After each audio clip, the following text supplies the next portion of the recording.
nearly 12 years since a nappy-looking beast named Grendel first started beefing with King Hrothgar and his peeps. After wrecking their mead hall like he always do, he starts thinking back about when he was a little rugrat.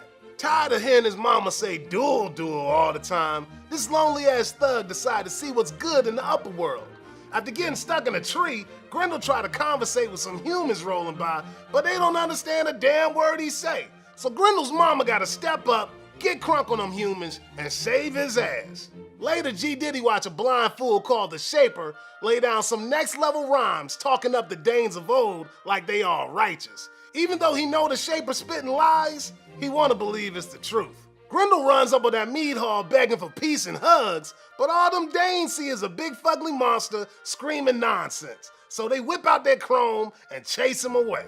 One day, Grendel finds himself chilling with the dragon sitting on a fat stack of bling.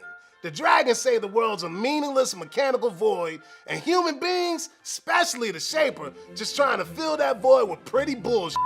Since we all gonna die, the only thing worth doing is stacking change like old folks and planting our fat asses on it.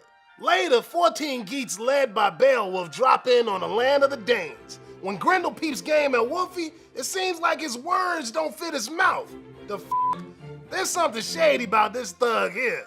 That night, Grendel decides it's time to wreck shop. So he busts into that mead hall and starts banging with Beowulf. Wolfie smacks him up, throws his dome against the wall and say, "You my bitch now, sing walls, sucker," then straight rips his arm off like a beast. Grendel stumbles outside and right before he dies, he say, "Poor Grendel had an accident, so may you all."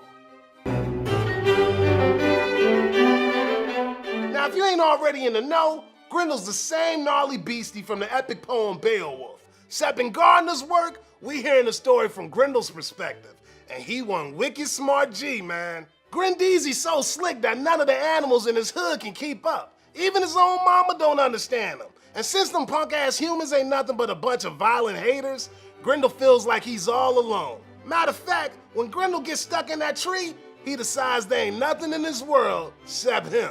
I understood that the world was nothing, a mechanical chaos of casual, brute enmity on which we stupidly impose our hopes and fears. I understood that, finally and absolutely, I alone exist. I create the whole universe, blink by blink. As little Grendel grows up, he meets some G'd up hustlers who make him marinate on all kinds of philosophies. The Shaper always busting sick flows about Danish myth that gives them dopey-ass Danes a sense of meaning to their lives. He gives them hope by telling them that life is straight up righteous. Whereas that hood-rich dragon don't play that game. He say all those values ain't nothing but lies told to keep stupid fools happy. That's where the Shaper saves them, provides an illusion of reality. It keeps them going, for what that's worth. How's a brother gonna argue with a dragon? After talking with that scaly scrub, Grendel takes a big old hit of that nihilistic blunt and finally has a mission in life. If he can't be accepted as man's homie, then might as well be the mindless thug they see him as. Not only did Grendel's mind get f***ed by a literal dragon, but a symbolic one too. When Grendel first peeps game at Beowulf, he knows something's up. Later, he thinks he sees fire in his eyes and wings popping out of his shoulders. And like any good dragon, Beowulf don't just wreck Grendel's arm, he also wrecks his philosophy. As you see it, it is. While the seeing lasts, dark nightmare history, time is coffin. But where the water was rigid, there will be fish, and men will survive on their flesh till spring. Though you murder the world, turn plains to stone, transmogrify life into I and it, strong searching roots will crack your cave, and rain will cleanse it. The world will burn green, sperm build again, my promise. Beowulf basically saying, look son, whether you sneer at life like that dragon, or try to dream up a better world and hustle to make it a reality all Shaper style, it don't mean a damn thing. There's a hell of a lot more going on here than just you, so spit whatever verses you want.